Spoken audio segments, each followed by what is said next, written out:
Hello and welcome. I am your host, and this is 35 Fox Talks.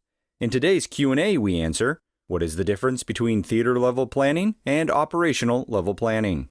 Typically, when people ask this type of question, they are seeking a definitive answer. Likewise, when experts seek to answer this question, they want to be definitive themselves. Unfortunately, the most honest response is that it depends on these variables: phase of hostilities, type of operational environment, and the mission your unit is given. Let's put this into context. For the past 23 years, most of the U.S. Army has been focused on counterterrorism and counterinsurgency operations in a phase of hostility typically defined as Stability and Support Operations, SASO, or in Graybeard speak, Military Operations Other Than War, MUTWA. Viewed alongside our variables, this had a net effect of making tactical units deal with operational requirements and strategic effects. Companies were meeting with tribal leaders, police chiefs, and mayors. Battalions and brigades were responsible for the security of entire provinces, and divisions and corps oversaw strategic engagements and directed theater-wide operations. This has given many leaders the belief that the echelons of division and below need to be evaluating the geopolitical environments of threat nations, hostile actors, and failing states. This is arguably a waste of analytic training and readiness resources as the Army returns to being prepared for large-scale combat operations and its traditional placement in the toolbag of great power competition. In the competition environment, this means Army formations fall into very prescribed roles and responsibilities aligned to the echelons and U.S. Code authorities. Okay, an aside here for anyone not versed in legal jargon. The U.S. Constitution and Bill of Rights laid the groundwork for the laws that govern how the United States conducts its own domestic and international activities. Since the first U.S. Congress sat in 1789, Congresses have passed many laws and amendments to the Constitution which have been codified in the U.S. Code of Laws. The code is organized by subject matter known as titles, of which there are 53. During competition, the Army falls under Title 10 Armed Forces, which focuses on readiness and not combat. Only a small portion of U.S. forces and agencies have Title 50 War and National Defense authorities when bullets are not being exchanged. This is done to centralize the activities of U.S. elements so conflicts are not accidentally started by fly-by-night operations overseen by highly energized people. The centralization of Title 50 authorities to national strategic and theater strategic organizations means the vast majority of Army units sit under Title 10 authorities where they are supposed to focus on training, manning, and equipping, in a word, readiness. But now we have this question. Which echelons have the Title 10 and Title 50 requirements in competition to conduct planning? And the answer to that is a broad oversimplification. It is the combatant commands like SOCOM, CENTCOM, INDOPACOM, and Army Service Component Commands, aka Theater Armies, like USASOC, USARCENT, and USARPAC. See our episode 0_4, Part 1, U.S. Military Structure, Joint Force Structure for more details on these formations. These formations reside at national strategic and theater strategic echelons where the construction of their planning is oriented against the acronym DIME. See our episode 0_3, Defined Instruments of National Power, for an explanation. To really make this hit home, most everything we all got accustomed to doing at brigades, divisions, and corps during GWOT is no longer our responsibility. It is done by the DIA, CIA, UCOM, USAR-AF, NASIC, NGIC, etc. These echelons above corps are responsible for understanding all that DIME stuff, so echelons corps and below can focus on combat readiness and information relevant to any mission they may receive. More insights on this can be found in our episode 1_2, Great Power Competition, Define the OE, at Echelon. Field Manual 3-0, Chapter 1, dated October 2022, defines these echelon as: the national strategic level of warfare is the level of warfare at which U.S. government formulates policy goals and ways to achieve them by synchronizing action across government and unified action partners and employing the instruments of national power. The theater strategic level of warfare is the level of warfare at which combatant commanders synchronize with unified action partners and employ all elements of national power to fulfill policy aims within the assigned theater in support of national strategy. So if all that planning we're used to doing in COIN GWOT is now being done at echelons above reality, what do corps and below plan? Well, the answer is, you plan against whatever mission you're given, and typically, that is an operational level mission.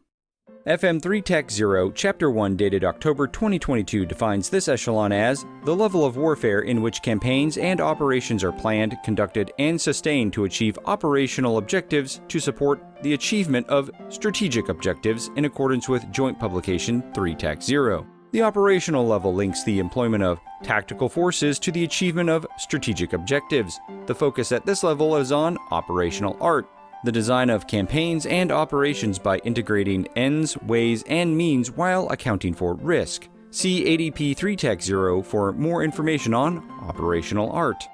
Actions at the operational level of warfare usually involve broader aspects of time and space than tactical actions. The theater army's activities continuously support the combatant commander in shaping the operational and strategic situation. The operational level commanders need to understand the complexities of the operational level environment and look beyond the immediate situation.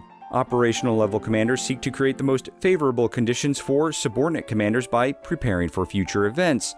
The operational level of warfare demands leaders with unique sets of skills because the operational level is fundamentally about linking tactical action to strategic objectives. Leaders must understand both strategy and tactics. They must have some expertise in the capabilities and operations of all services and components and those of allies and partners. Leaders at the operational level must be able to assess large, complex operational environments and be expert planners. They must understand the application of warfighting functions on a large scale and how this application differs from application at the tactical level. The elements of operational art help operational leaders understand, visualize, and describe their campaigns and major operations. Again, see ADP 3 Tech 0 for you operational art nerds out there. This is where two beloved and reviled terms now come into play: MDMP and PMISI-PT. The military decision-making process starts with the receipt of mission from the Theater Command or Joint Task Force. Listen to our Chilling with a Fox number 2, Jopes and Apex, to hear how theater units plan. PMISI-PT is the checklist by which planners account for, listen to this, operational variables. And that's a solid hint. PMISI-PT is built for operational level planning. Now things will get dicey here because there are 3 army formations that will do operational level planning. Theater armies will do so when the mission dictates highly focused, highly complex, and directed operations occur. Corps almost exclusively operate at the operational level, but on occasion will bump up to theater strategic and emergency global response operations typified by the 18th Airborne Corps. Divisions also conduct operational planning, but now that divisions are the Army unit of action, most of their planning will straddle the operational and tactical planning realms, leaning heavily on the tactical level. Now, with 3 army formations bouncing around the operational planning echelon, the fight over who does what could exist. But that is why we have doctrine and not make your own guessin'. FM3 Tech 0 prescribes, now granted a prescription is a recommendation and not a law, theater armies plan 72 hours to a week out and or a geographic depth of approximately 100 kilometers in front of the FLOT. Corps plan 48 to 120 hours out and or a geographic depth of approximately 70 kilometers in front of the FLOT. And divisions are 24 to 48 hours and or a geographic depth of approximately 40 kilometers in front of the FLOT. See, this is all very different than every single unit in Afghanistan all planning the next Taliban spring offensive that we've all become accustomed to. Beyond timing and distance, FM3 Tech 0 also helps planners settle the dispute on what target types they should plan against, cause in the world of MDO, everyone thinks they are the unit to fight hackers and shoot space lasers. Here we can see divisions focus on land and air threats, like the old school air-land battle doctrine that we've run on since 1982. Corps and theater armies figure out who's doing what against all 5 domains based on mission requirements and assets available. The tactical echelon is really simple because, as we've seen in Ukraine and Israel-Gaza, frontline fighting is intense enough. Here, brigades down to the individual soldier focus on today's fight over distances they can shoot, roughly 30 kilometers, and in their own domain, and that is land. The framework for this planning is METTC, mission, enemy, time, terrain, troops, and civil considerations. So, as long as you are preparing for or operating in great power competition LSCO operational environments, your planning and training resides within this construct. These boxes, time horizons, and target types. You then add your mission statement to refine. Your mission statements are aligned by offensive tasks, defensive tasks, reconnaissance tasks, security tasks, stability operations, and civil support operations.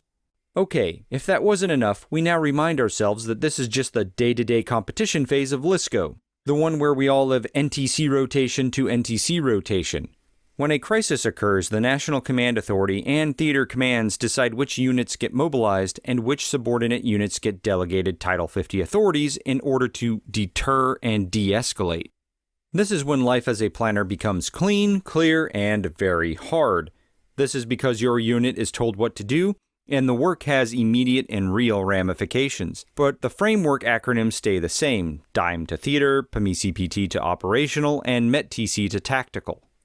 And for you irregular warfare types, don't fret too much. SOCOM and a few agencies have that task. So if you're an analyst looking to keep the force planned and prepared against all the threats and lessons of the past 20 years, there's still a place for you. The last discussion point is targeting, because everyone is bloody obsessed with it, and admittedly, rightfully so. This is because it's like 80% of the Army's job.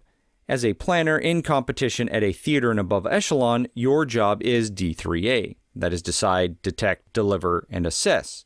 That's because you're a part of the Title 50 effort to identify and know threats to the free world. You then decide what threats need to be targeted, detect where the threats are and their status, recommend what effects to deliver, and when and where. Now remember, in competition, continue to monitor is what will be recommended 99% of the time. You then assess the effectiveness of your plan. Operational level and tactical level units train their soldiers to be able to receive targets from higher headquarters in accordance with their mission and prosecute them via F2T2EA or F3EAD methodologies, and that is a conversation for another time. Now, if we've melted your brain, that's to be expected. This is all a lot of abstract words and graphics. It will make more sense over time as we conduct planning against date threats in coming episodes. Until then, stay safe and God bless.